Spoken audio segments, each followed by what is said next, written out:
Boogity boogity boogity. Let's go racing, boys. My name is Eric Pate and welcome back to another episode of Let's Talk Racing with Eric Pate. We're doing this kind of weird way, as you can see. We're playing some Roblox. I'm not in too big of a time crunch. It's just that I usually like to try to get these Let's Talk Racing episodes out by Thursday night before I go to bed. And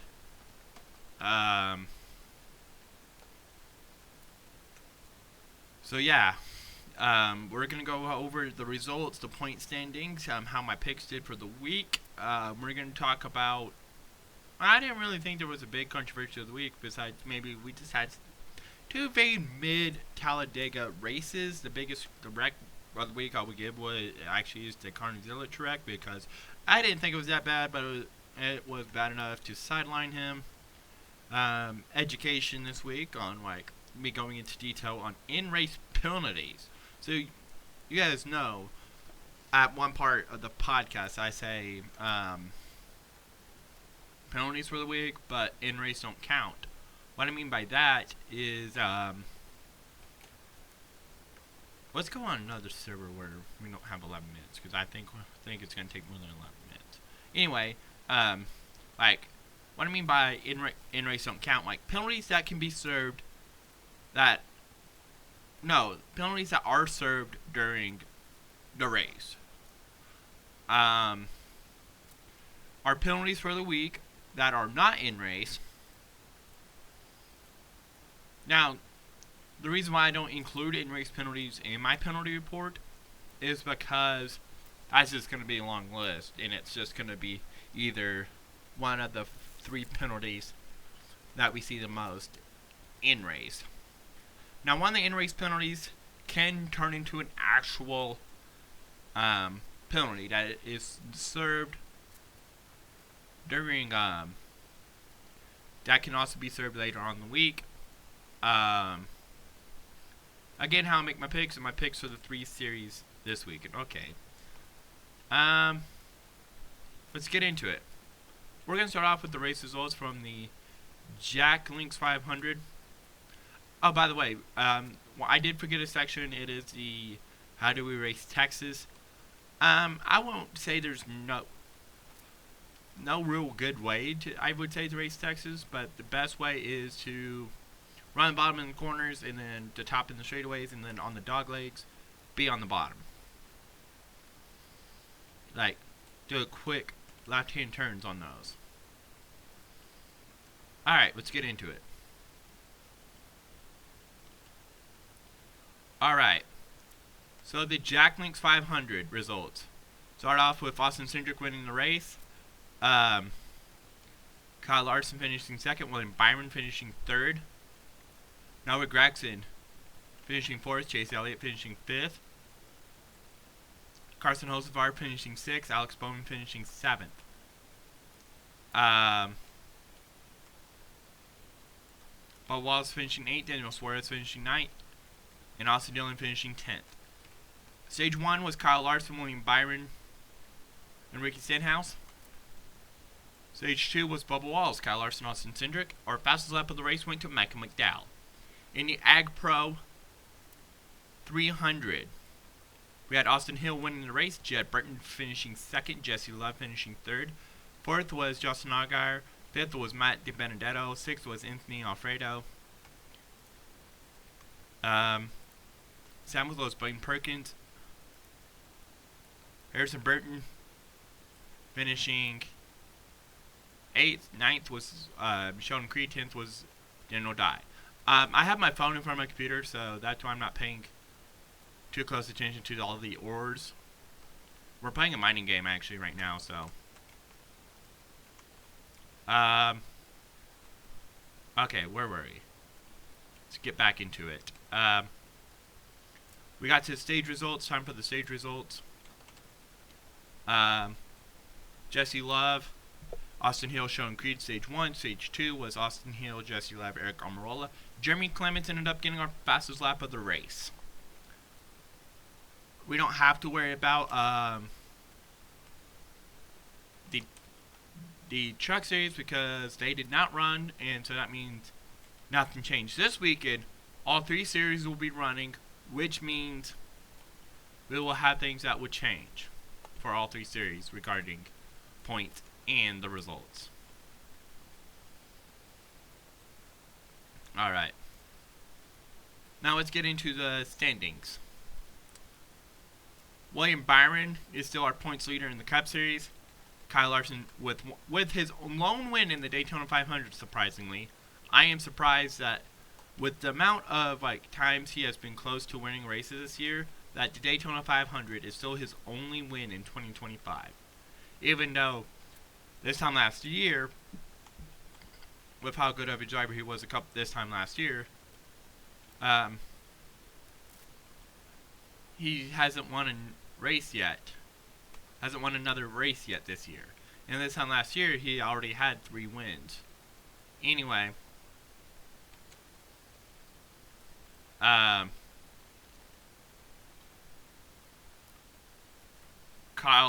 Larson with 2 wins at Bristol, 358 points with 2 wins at Bristol in a Homestead. Denny Hamlin with his 2 wins at Martinsville and Darlington. Chase Elliott 4th, 317, has yet to win a race this year.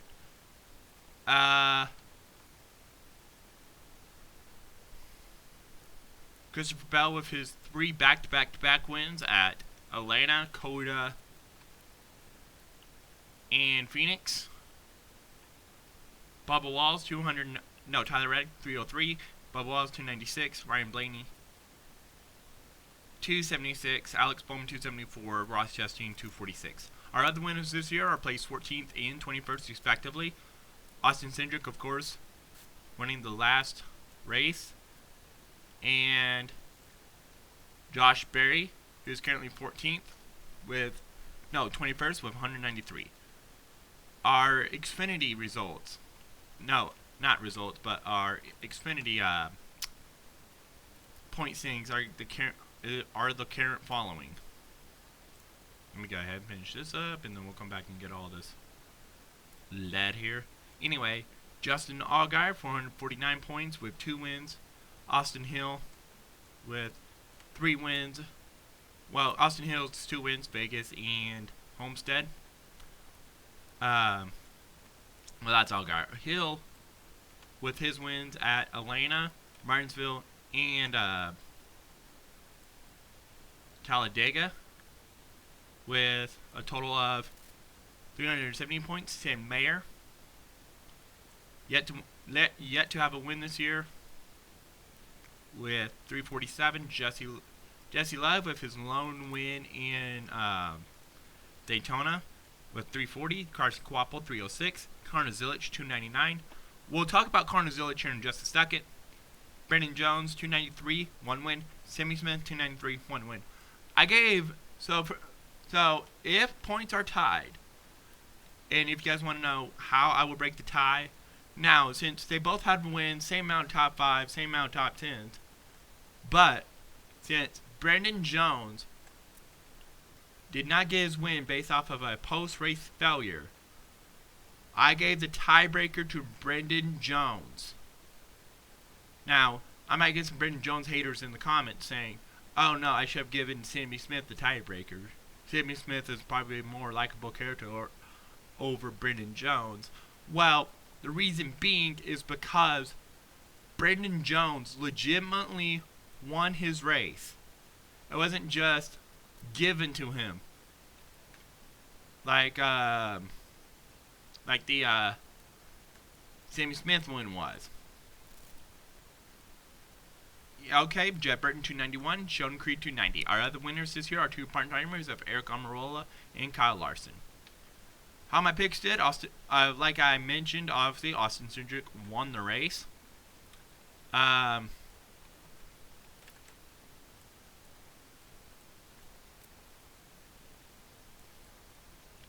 Sorry, hold on 1 second.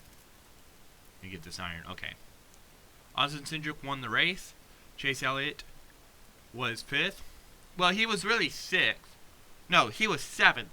But at the checkered flag, but we'll talk about that in just a second.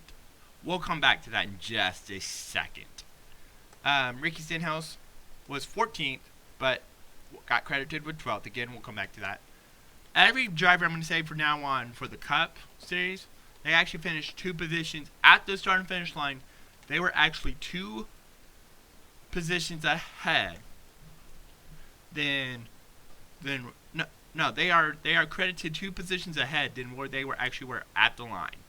Anyway, Denny Hamlin is 21st. Ryan Blaney, 37th. Ty Gibbs, 17th. I don't know if I said that. He also led, if there was a most laps led award, it would have gone to Ty Gibbs with 32.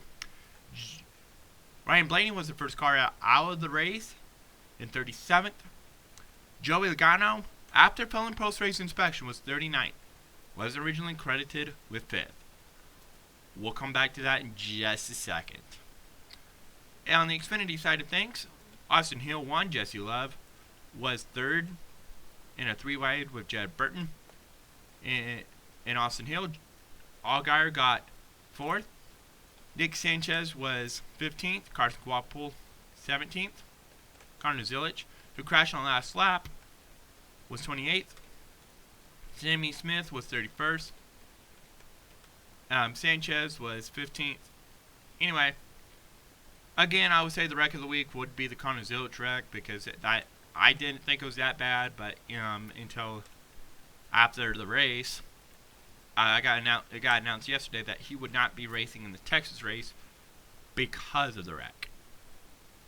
Our education portion, we're going to spend some time talking about this. So, in-race penalties. So, you guys know all the time when I do these podcasts, I give you guys a penalty report based off of what I get from Ballparkers and the NASCAR app and whatnot. Well, I don't spend the time and pay attention to what speeding penalties and whatnot, because those usually get served during the race. So, if you watch a football game, you guys know when the yellow flag comes out in a football game, that is a penalty, and it's normally we'll say holding, and that's usually we'll say a 5-yard penalty, and it's a first down usually, and it's served right then and there. So that's what I mean by in-race penalty, is that it got served during the race, and it got served almost immediately. Why did this jackwagon park his car in the middle of the way? Anyway,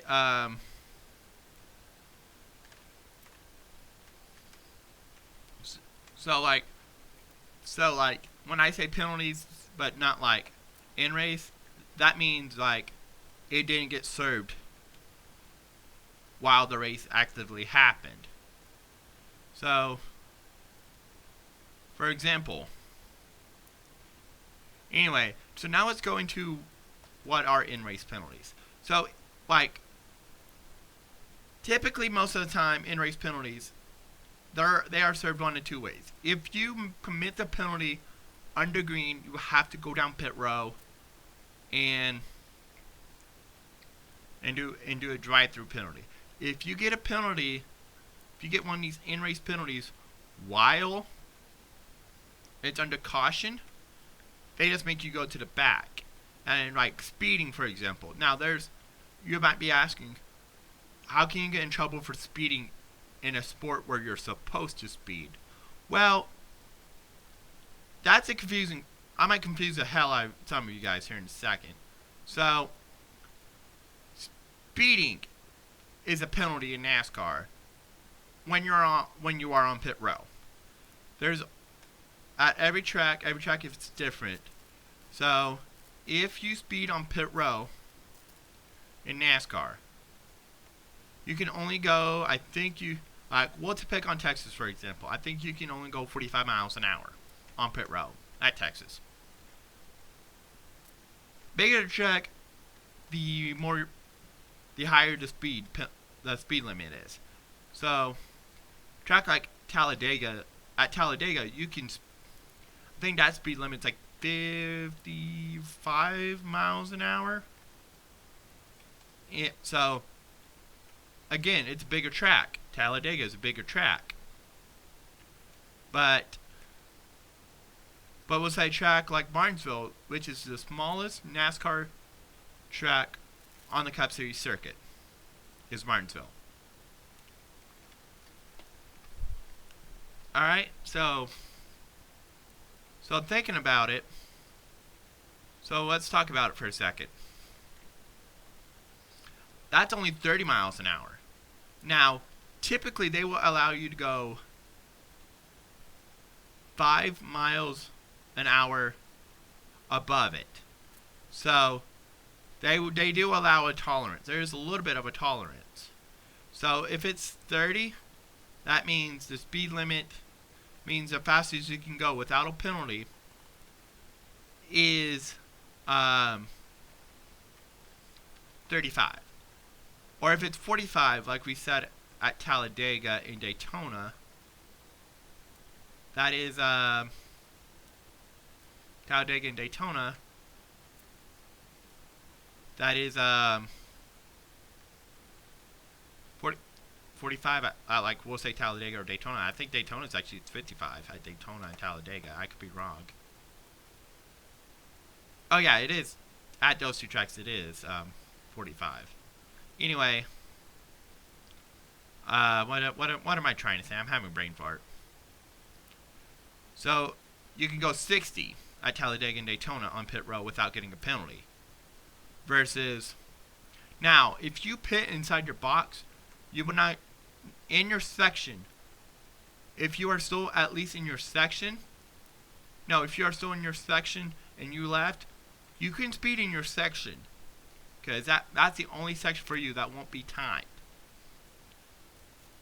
But if you speed on any other section on pit row at Talladega, at any type of track, I learned this just a couple weeks ago, you will not get a too fast exiting.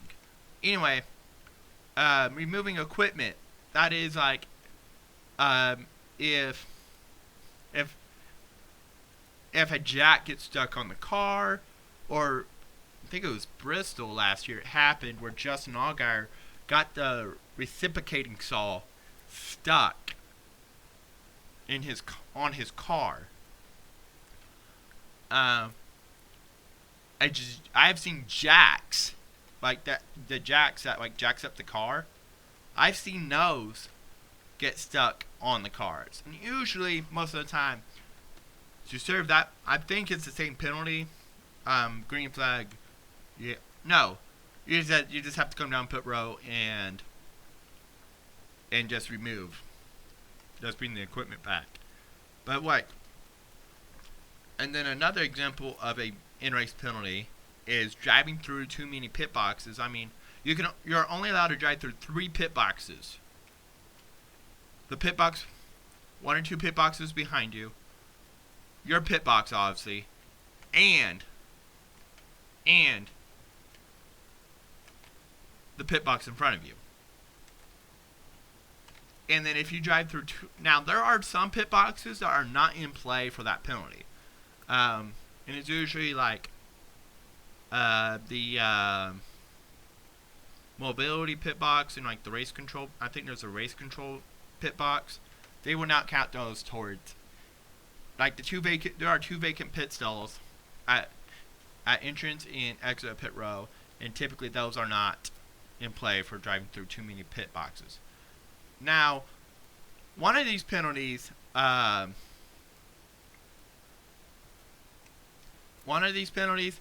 turn into, now, it's not if you get too many of them in a race, your team gets in trouble. No, one of these other penalties, the team will get in trouble later on in the week by NASCAR. It is, what if a tire falls off a car? Which we have seen. Ever since 2022, we have seen quite a lot of, because of the single lug nut. And we have seen quite a lot of these kind of penalties. Now,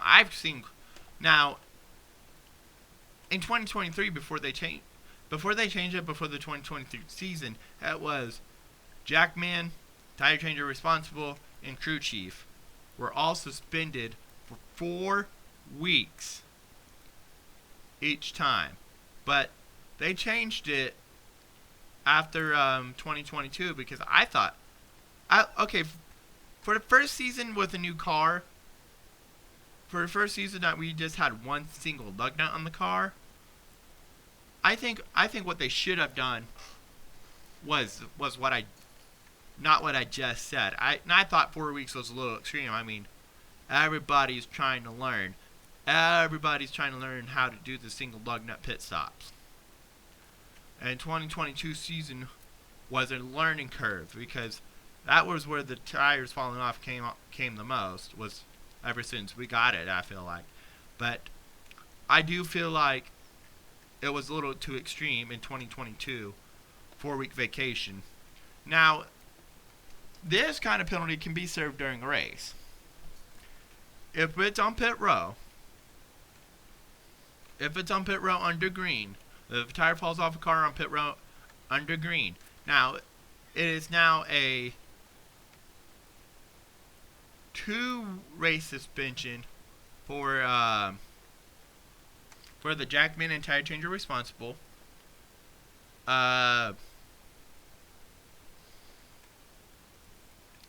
if it's on pit row during green, you have to calm down and serve a drive-through penalty after getting the tire back on. Now, that's if it happens on pit. This is if it happens on pit row under green. Under caution, you have to restart at the tail end.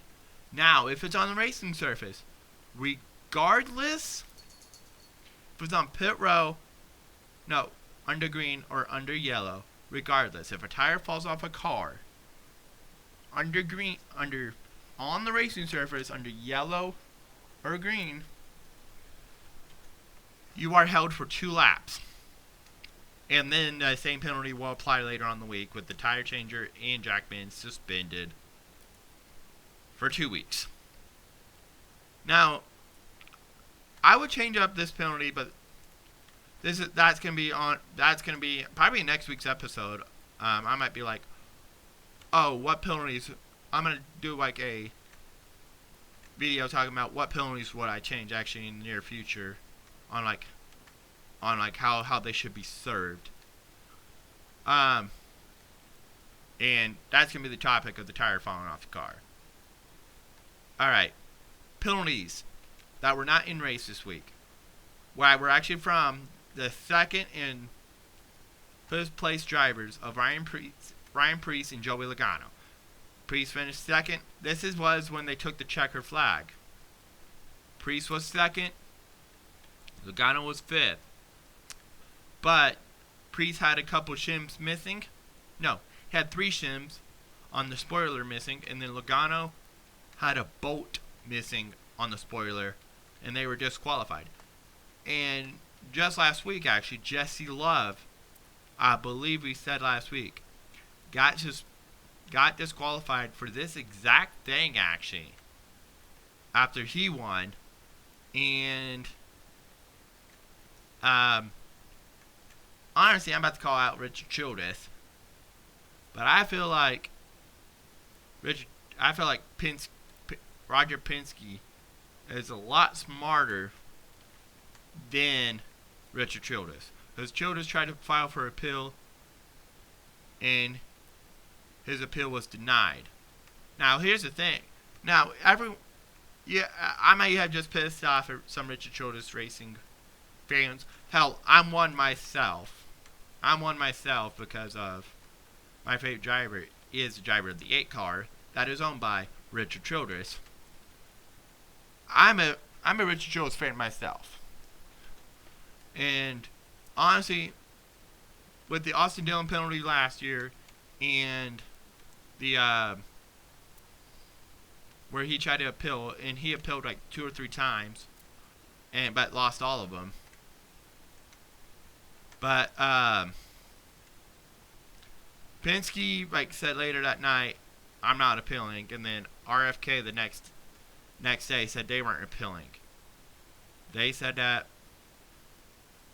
it must have been like something shifted in the race and they didn't realize, and that they are not going to appeal. Now, I think the same thing happened with Jesse Love last week, but RCR appealed, but lost. And usually for post-race failures, you are only allowed one attempt at an appeal. You can't go to like a final appeals officer, like they did with Austin Dillon. And usually the appeal panel, I was told, is usually like officials from another racing league, which I kind of agree with. Using officials from another racing league. But anyway, so we know for a fact that these penalties will not get appealed, and they would stay. They will stay how they are. We already talked about how we raced Texas, so we're going to skip that. We talked about it kind of at the beginning. We'll talk about it more in depth when we do Charlotte here in a couple weeks. On how we should race Charlotte. Now, my picks for the week, again, are based off the betting odds, favorites for the race, points standings, and results from last year. For my picks for the Worth 400 are Chase Elliott, Kyle Larson, William Byron, Tyler Reddick, Carson Holzfar, and Ross Chastain. And my picks for the NZ Frozen Custard 300 are Sid Meier, Justin Allgaier, Austin Hill, Brendan Jones, Kyle Larson. I originally did not have him in my lineup. Actually, he was supposed to be in the race, but he will be driving the 88 car for Connor Zilic, as Connor Zilic is setting out this week. And then Carson Guapo and Harrison Burton are my dark horses. Oh, Olsovar and Chastain are my dark horses for the Cup. BDCash.com 250. I have Corey Heim, Carson Olsovar, Grant Enfinger, Nick Sanchez, and Lane Riggs. These are my main picks. And Tyler Ankrum and Tanner Gray as my 2 underdog picks. And that does it for this week's episode of Let's Talk Racing with Eric Pate. Hopefully you guys like it this way. I would definitely do more this way if you guys rather want it done this way, where I just have my phone in front of me and I'll just read off of that. And check flags in here, and I'll see you guys next week.